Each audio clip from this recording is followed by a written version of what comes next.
Diet school పరిసరాల శుభ్రతకు సహకరించండి. Rayachoti diet school లోపల చెత్తను చుట్టుపక్కల ఉన్నటువంటి వారు ఇండ్ల చెత్తను కూడా మందు బాటళ్ళు చెత్తను కూడా ఇటువైపు ఇసురుతున్నారు అని అక్కడ పనిచేస్తున్న వాచ్మెన్ గారు అంటున్నారు.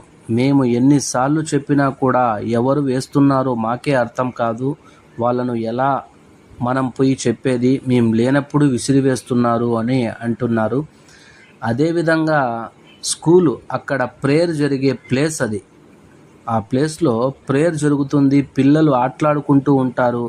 నిత్యం పిల్లలు ఉండే చోట ఇలా మందు బాటలు విసిరివేస్తే ఏమైనా న్యాయమా అని అడుగుతున్నాడు. ఎన్ని మందు బాటలు చూడండి, అంతా ఒకటే బ్రాండ్ మందు బాటల్లే అక్కడ విసిరేస్తున్నారు.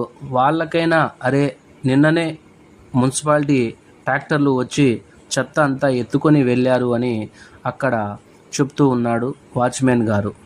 మళ్ళీ అదే సమయం అదే రోజు 11 గంటలకు ట్రాక్టర్లు ఎత్తుకొని వెళ్తే 1 గంట కల్లా మళ్ళీ ఇక్కడ చెత్తను వేశారు. ఎవరు వేస్తున్నారో మనకు కనబడితే కదా మేము చెప్పేదానికి అని ఆయన వాపోతున్నాడు. అధికారులు వెంటనే దీనిపైన శ్రద్ధ చూపి, అదేవిధంగా బ్లూ కార్డ్స్ పోలీస్ వారు ఎప్పుడు కూడా అప్పుడప్పుడు స్కూళ్ళలోకి వెళ్తూ ఉంటారు, డోన్లు తిప్పేదానికి వెళ్తూ ఉంటారు.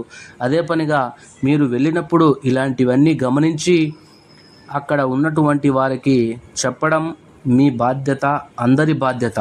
ఒకవేళ వాచ్మెన్ అక్కడికి వెళ్ళి చెప్పాడే అనుకోండి, ఆయన పైన గలాటకు వెళ్తారు. కాబట్టి అధికారులు, అదేవిధంగా పోలీస్ సిబ్బంది, అదేవిధంగా విద్యాశాఖ సంబంధించిన వ్యక్తులు వెళ్ళి ఆ చుట్టుపక్కల ఉన్నటువంటి వ్యక్తులకు ఇలాంటి బాటళ్ళు కానీ సిగరెట్లు ప్యాకెట్లు కానీ ఇక్కడ వేయమాకండి, మీ వీధుల్లోకి చెత్తబండి వస్తుంది, మీరు సంతోషంగా చెత్తబండిలో వేసుకోండి, ఇలా వేస్తే అక్కడ పిల్లలు తిరుగుతూ ఉంటారు, పిల్లల కళ్ళల్లో పడుతుంది, అదే కనుక పిల్లలు చెడిపోతారు. భావి తరాల బిడ్డల భవిష్యత్తు కదా వాళ్ళు. బిడ్డలంటే అందరి బిడ్డలు, మీ బిడ్డలు, మా బిడ్డలు, అందరి బిడ్డలు బిడ్డలే కదా.